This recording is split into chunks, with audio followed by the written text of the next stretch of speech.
Hello all you folks, today I want to do a quick video on eyelets, and if you're not sure what I'm talking about, it is these metal pieces here on your weed whacker head.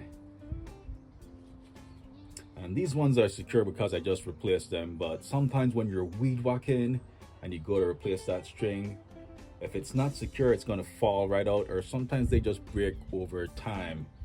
So I have a couple older one here that I decided just to replace because they get worn out and they fall out, and you know, if it's missing you're going to hear that vibration in your weed whacker.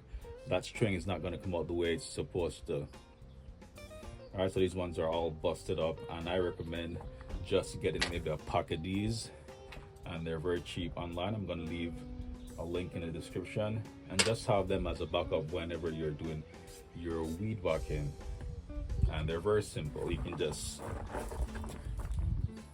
pull them out, replace them, make sure they're secure in. Yeah, you never think that you're going to need them, but there's going to come a time when you're out there weed whacking and they fall out, and that's it. You won't be able to do anything. That string is not going to come out and you're going to be annoyed. So better safe than sorry.